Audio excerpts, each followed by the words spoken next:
Nothing? It says this is fucking private property. Wait a minute, hold it, fellas. What do you think? I think you should be at home. Give us your briefcase, man. Motherfucker, give us your motherfucking briefcase. Briefcase. Here's my briefcase! Get out here! You forgot the briefcase! You forgot the briefcase! The movie opens with William Defense stuck in traffic on a hot day in Los Angeles. Nearby, children on a bus are screaming, and his car's air conditioning isn't working. Gradually losing patience, William leaves his vehicle and starts walking down the street. Someone calls out from behind his car, asking where he's headed. He replies, "Going home," and continues on. Shortly after, a traffic officer arrives to investigate the situation. The person explains what happened, and we learn that the officer, Prendergast, is retiring today. Together, the three push the car to the roadside.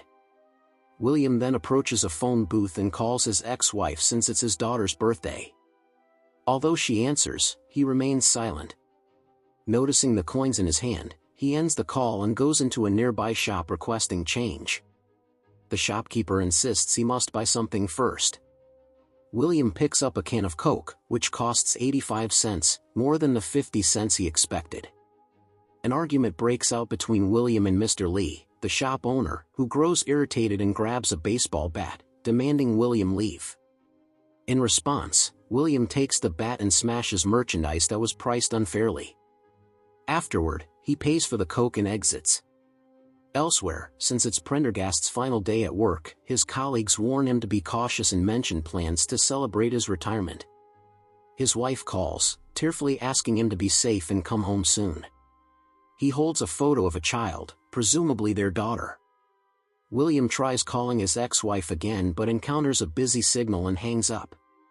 He climbs a hill in a gang-controlled neighborhood dominated by Hispanic gangs. Sitting down, he notices a hole in his shoe.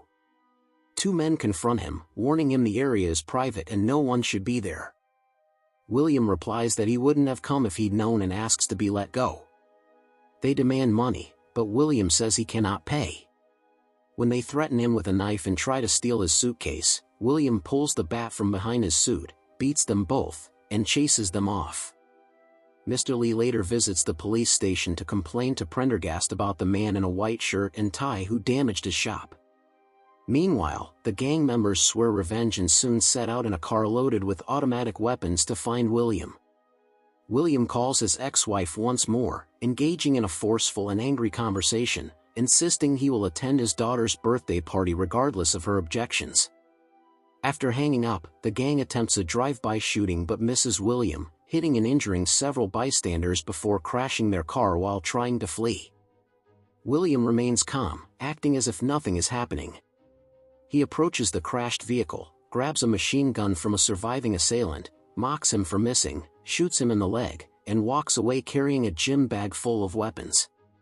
Meanwhile, William's ex-wife has already contacted the police to report him.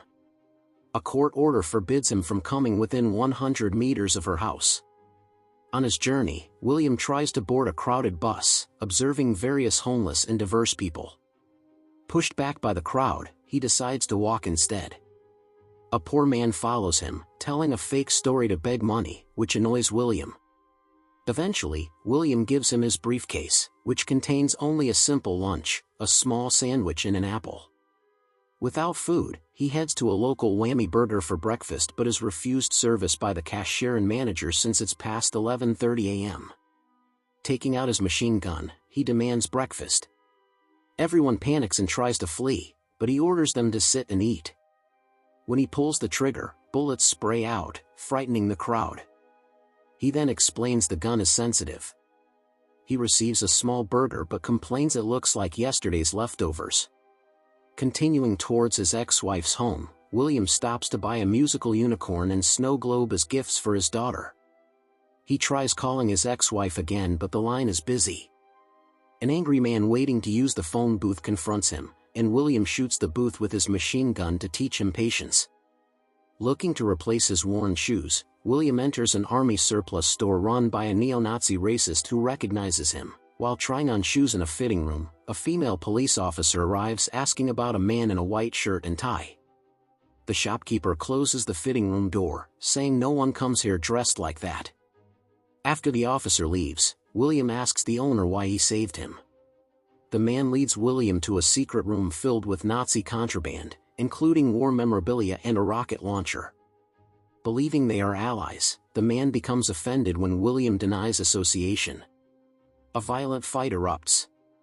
The man threatens to call the police, so William stabs him to escape and then escalates further by shooting and killing him.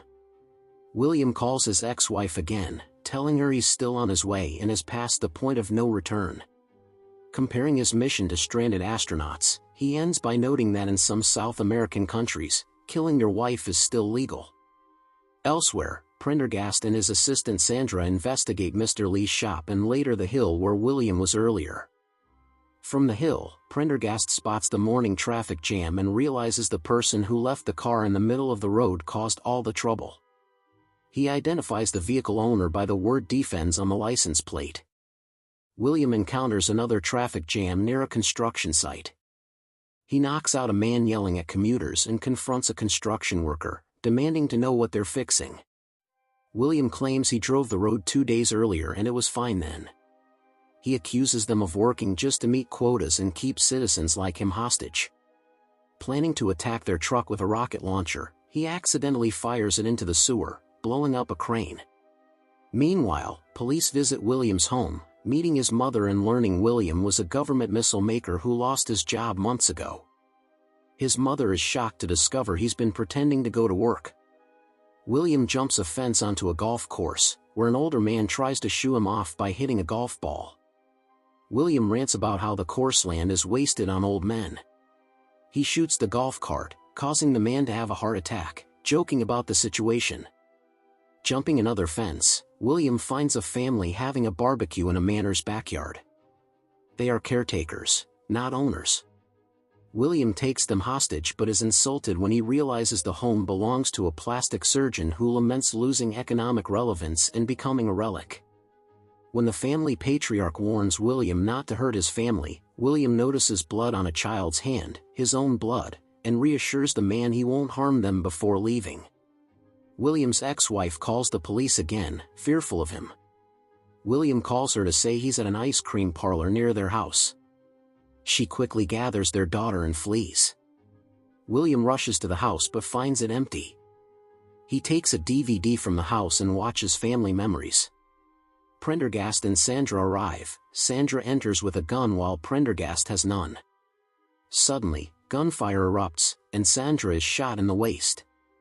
William flees as Prendergast calls for an ambulance, grabs Sandra's weapon, and pursues William onto a fishing pier. At the pier, William finally reunites with his daughter, embracing her while his wife remains fearful because of the gun.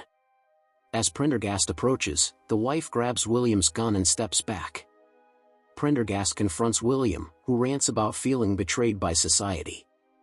Frustrated, Prendergast tells William everyone faces disappointments but that does not justify his violent crimes. Feeling defeated, William claims to have a gun and challenges Prendergast to a duel. William tricks him by slowly reaching into his pocket despite warnings. Both fire their weapons, revealing William's gun is a water pistol. Prendergast wipes water off his face as William declares victory, then falls into the ocean and dies. The film closes with Prendergast comforting William's daughter.